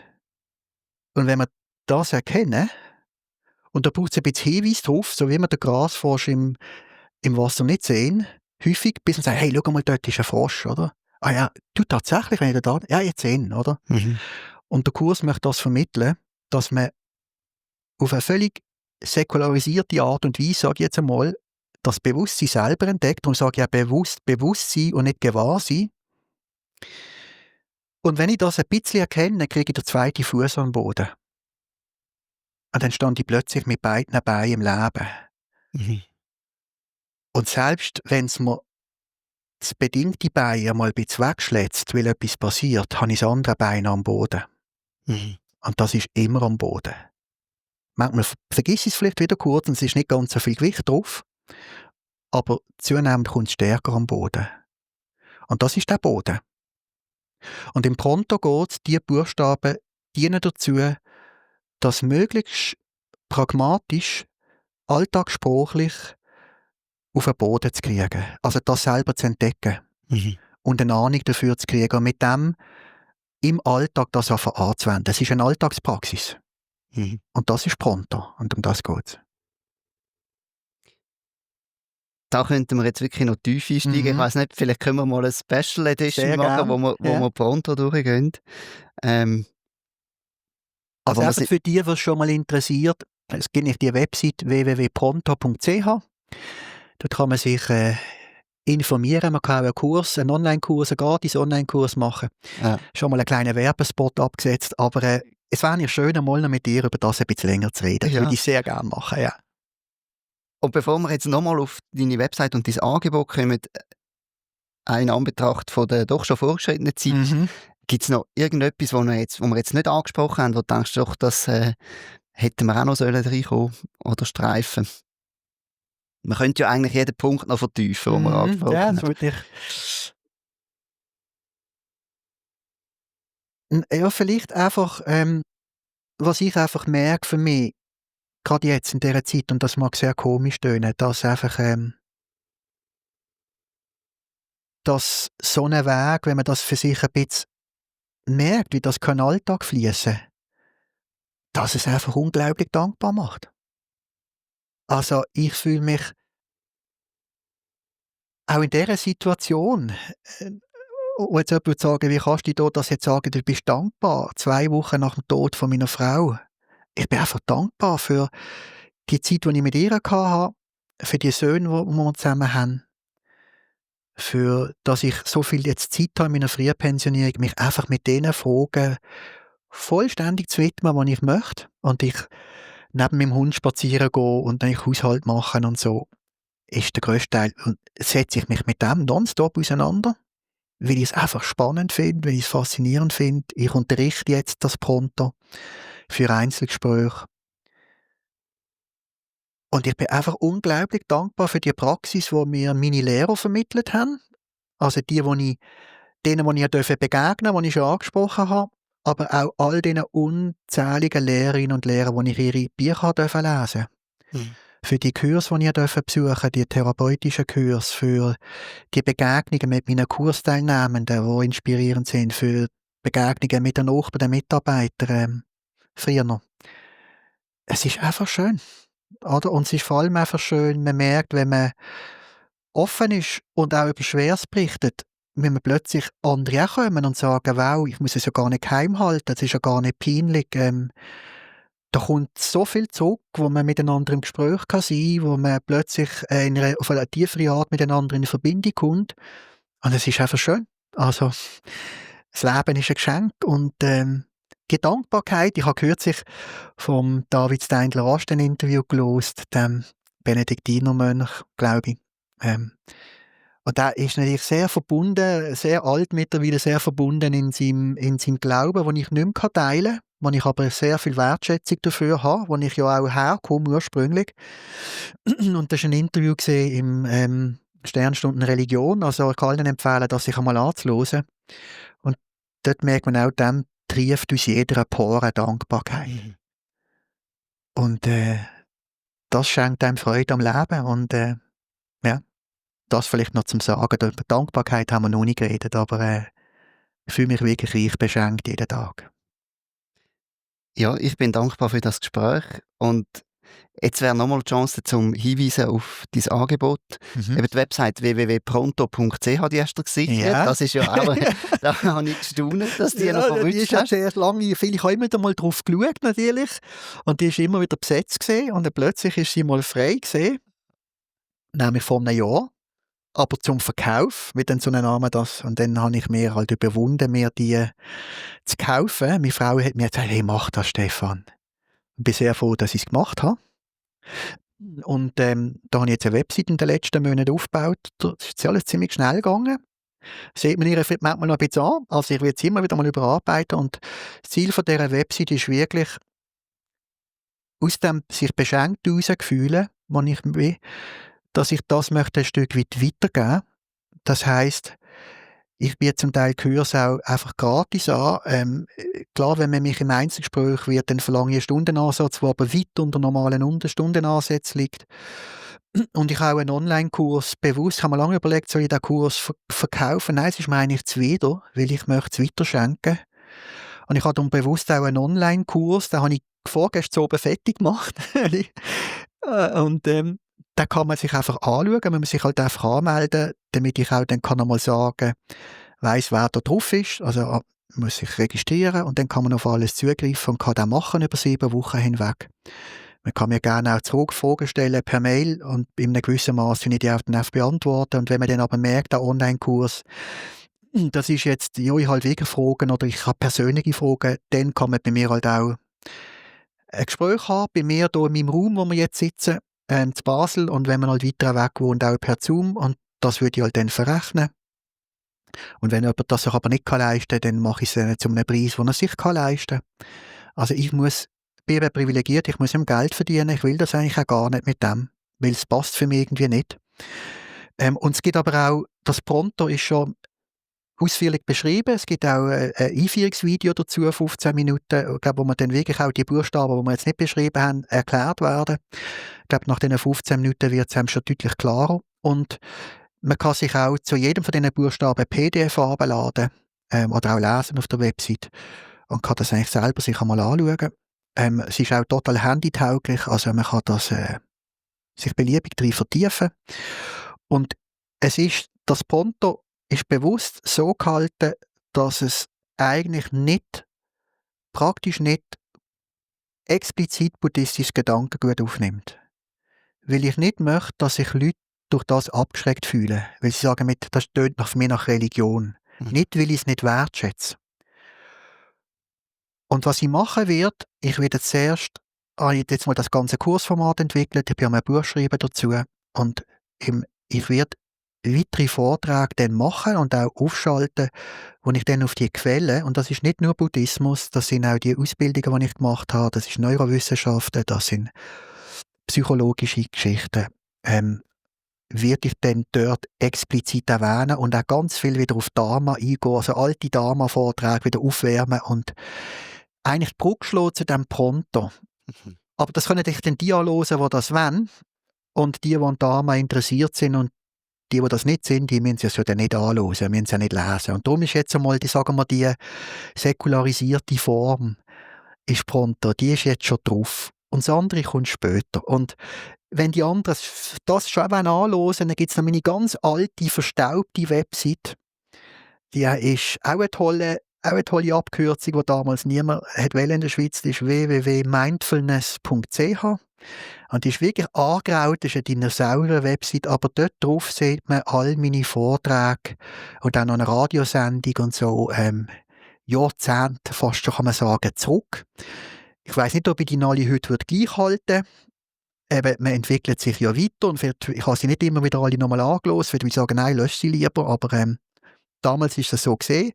Und all die Vorträge auch dort viel mit PDF und so, wo man sich herunterladen kann. Und unter anderem die Urversion von Pronto kann man sich dort anschauen, auch wenn es sich jetzt stark weiterentwickelt hat. Die das interessiert, kann ich auch dort schauen. Und das werde ich in einer angepassten Version, all das in weiteren Vorträgen dann mit der Zeit und Step by Step, so wie es dann entsteht, ohne den Zeitdruck, einbauen auf meine neue Website und halt auch aus meinem Erleben seither und allem, was ich da lernen und erleben, adaptiert natürlich machen. Und das wird dann Pronto abtiefen. Und darum Pronto die Eselsbrücke ist von mir, aber den Inhalt habe ich nicht erfunden. Oder? Den Inhalt habe ich geschenkt gekriegt und die gebe ich einfach in meinen Worten weiter. Das ist Pronto. Super. Dann sind wir gespannt, was da noch alles kommt, und ich danke dir jetzt schon ganz herzlich für das Gespräch. Danke für die Besuch und das Interesse an das Gespräch. Das war Meditationsszene Schweiz, ein Podcast von mir, Lukas Wittmer. Ich freue mich über deine Rückmeldungen, Gedanken zu dieser Folge oder auch Vorschläge für spannende GesprächspartnerInnen. Ich hoffe, du hast aus dieser Folge etwas für dich mitnehmen und wünsche dir eine gute Zeit und bis zum nächsten Mal.